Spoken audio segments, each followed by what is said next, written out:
예, 들으신 것처럼 지금 새해 첫날부터 남북 관계가 심상치 않습니다. 제가 새해 첫 주 월요일 북한 전문가 국민의힘 태영호 의원과 함께 할 텐데요. 태 의원님, 긴급히 출연 요청드렸는데 나오셔서 감사합니다. 예.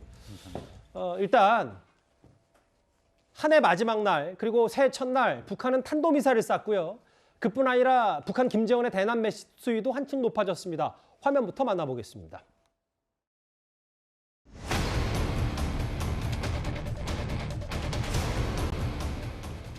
역사적인 중여철 양무기 시험 발사장에 사랑하는 자제분과 유사와 함께 몸소 나오시어 시험 발사 좋은 과정을 직접 지도해 주시며 경애하는 총비서동지께서 존귀하신 자제분과 함께 촬영장에 나오시자 전체 참가자들은 폭풍 같은 만세 환호를 힘껏 터쳐 올렸습니다.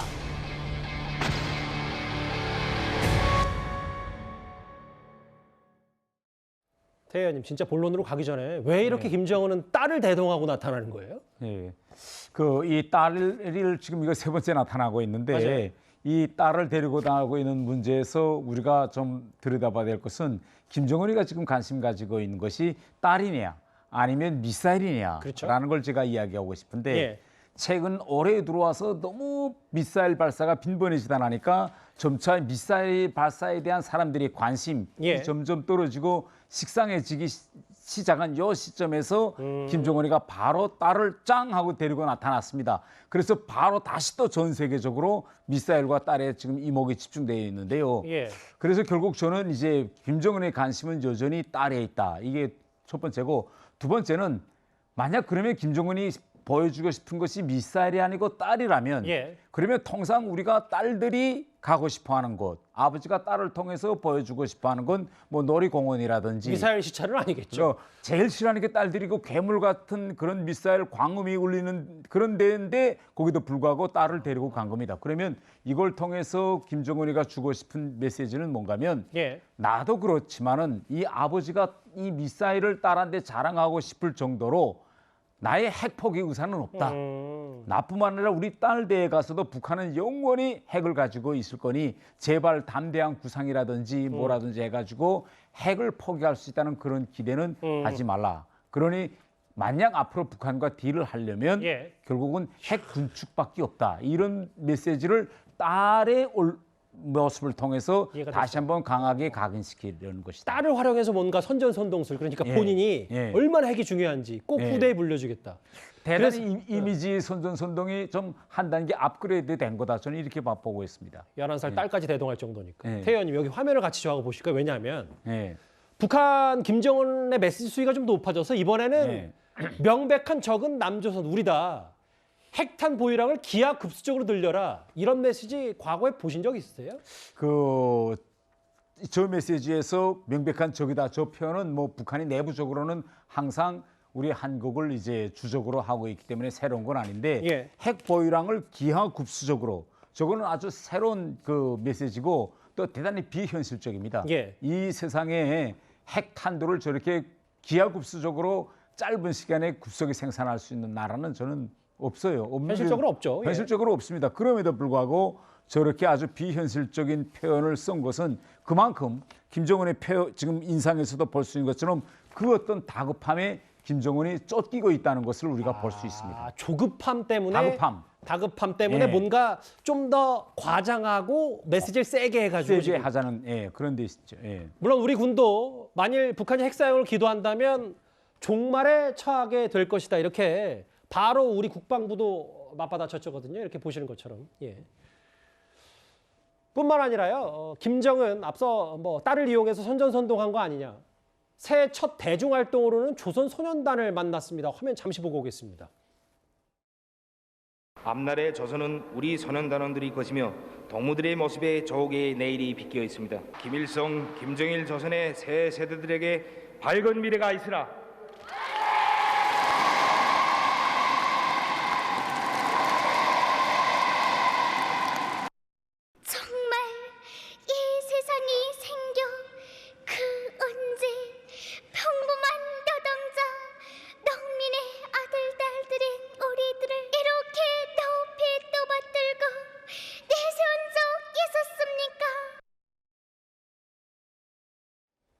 저희가 10여 년 전 영상을 준비한 이유가 뭐냐면 요즘 김정은이 굉장히 행보가 바빠서 예. 지금 조선소년단을 만나서 특이하게 기사가 나오기로는 일본 일제 손목시계 대략 한 뭐 적지 않은 돈을 써서 손목시를 다 줬다. 예. 딸을 활용해서 뭔가 핵무력을 강조하는 것도 있지만 이렇게 젊은 사람들 만나는 건 또 어떻게 받아들이세요? 그 딸을 데리고 그 미사일 발사장에 나간 그 다음 날 예. 북한 노동신문에서 나온 사설에서 뭐라고 했는가 하면 북한의 핵무기는 현재의 북한뿐만 아니라 미래 세대를 지키기 위한 핵무기다. 예. 이렇게 북한의 젊은 세대들을 향한 메시지를 내놓았습니다. 그런데 이번에 이렇게 조선소년단 행사를 또 한 거 보면 현재 북한 체제에서 제일 취약한 것이 뭐냐? 바로 MZ 세대와 예. 지금 자라나고 있는 이 10대. 이게 북한 체제에서 제일 취약한 세대입니다. 왜?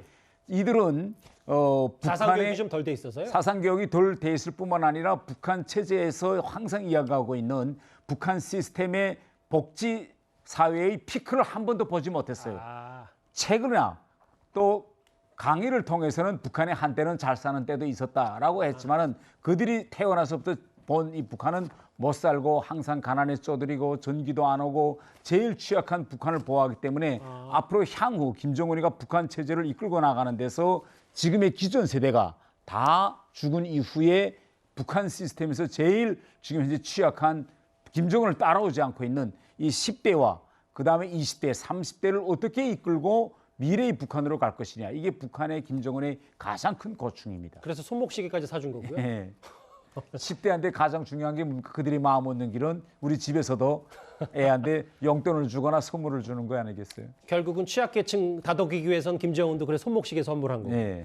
조금씩 본론으로 좀 가볼 텐데 태연님 사실 그 김정은의 메시지 기하급수적으로 핵전력을 만들어라 예. 하면서 박정천 얘기가 좀 나왔는데 지금 군서열 1위 박정천을 갑자기 해임했어요. 이거 정말 알려지기로는 우리 무인기 바로 윤 대통령, 윤석열 정부가 대응하니까 그거 정찰 못해서인지 아니면 또 다른 내막이 있는 건지 좀 어떻게 판단하세요? 저는 이 김정은이가 박정천에 대한 쌓이고 쌓였던 그런 불만의 결국은 최종 도착점이다. 저는 이렇게 생각합니다. 예.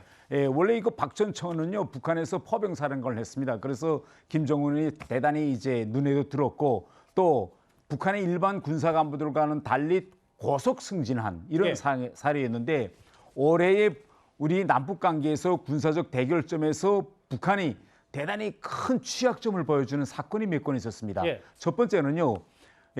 김정은이가 올해 연초에 강대강으로 나오겠다 하면 예. 맞짱을 뜨겠다 이렇게 이야기했고 윤석열 대통령은 취임한 이후에 네. 한미 확장 억제력을 강화하겠다고 하면서 비례대응 원칙을 강조했습니다. 눈에는 눈, 이에 있는 이. 그렇죠. 그러면서 우리가 한미 연합훈련을 복원시키고 예. 한미일 대잠훈련을 하니 김정은으로서도 가만히 있을 수 없죠. 왜? 자기도 맞짱 뜨겠다고 했으니까. 그래서 전투기 폭격기를 동원하는 연습을 했는데 맞아요. 이게 북한의 대단히 큰 실책이었습니다. 아, 원래 북한은요, 이 공군이 대단히 취약합니다. 그렇기 때문에 취약한 것은 가려야 되겠는데 예. 김정은이가 전투기와 폭격기를 맞대응 훈련시켰는데 그때 우리가 레이더로 들여다보니까 도중에 떴던 비행기들이 훈련을 마치지 못하고 내린다든지 그리고 이제 좌표를 잃는다든지 대단히 취약한 상황이 나타났습니다. 자기네 약점만 고스란히 노출한 그래서 거네요. 약점만 고수했어요. 그다음에 두 번째는 또 대단히 우스운 일이 있었는데 우리가 알겠지만 얼마 전에 군사정찰 위성 발사한다고 했는데 사진을 공개했는데 우리 전문가들이 이걸 가지고 위성이라고 정찰 위성이라고 저화질 하느냐. 흑백 사진 말씀하시는 그래서 거죠? 이제 네. 정확한 사진이라고 공격하니까 그때 김여정이가 뭐라고 했습니까? 완전히 입에 담지 못할 욕을 막 했습니다. 맞아요. 그 정도로 흥분했죠. 그다음에 이번에 무인기를 들여보냈는데 결국은 격추하지 못했습니다. 그래서 오늘까지 들여다보면 올해에 남북 간에 이렇게 군사적으로 맞짱 뜨는 일들이 있었는데 그때마다 우리 정말 강화된 능력을 보여주었는데 이런 맞짱 뜨는 사건 때마다 북한의 취약한 연약한 측면이 드러났습니다. 물론 우리가 북한이 보도하지 않아서 몰랐지만 그때마다 아마 이 박정천을 대단히 질책했습니다. 공군, 전투기, 폭격기 어떻게 훈련했길래 저렇게 공중에서 저렇게 한심하게 넣느냐. 내가 가져온 이 사진 훌륭하다고 해서 공개했더니 남한에서 바로 이게 조악한 사진이라고 비난하지 않냐 이런 면에서 엄청 비난을 받았는데 결국은 마지막에는 안 되겠구나 해서 이번에 경질했고요. 이번에 박정청만 갈아치운 거 아닙니다. 예. 군부 인사 다 대폭 물갈이했어요. 작전 청국장도 다 물갈이했고 이것은 예. 이 남북 관계에서 군사적인 대치 상태가 벌어졌을 때 북한의 취약점이 대단히 많이 드러났다는 방증입니다. 근데 태 의원님, 제가 북한 예. 걱정하는 건 당연히 전혀 아닌데 예. 이렇게 능력 있는 사람들이 있을 거니까 어쨌든. 예. 근데 계속 갈고 뭐 문책이다 하면 계속 능력이 떨어지는 거 아니에요? 북한 군부는? 그럼에도 불구하고 엄청난 이제 연락한 측면이 드러났음에도 불구하고 아무런 조치도 취하지 않는다면 그게 오히려 더 이상하다고 생각할 거죠. 그래서 김정은으로서는 책임을 지고 어쩔 수 없이. 어쩔 수 없이 나갈 놈은 나가고 들어올 사람은 들어오라 이런 식으로 지금 조치를 한 것 같습니다.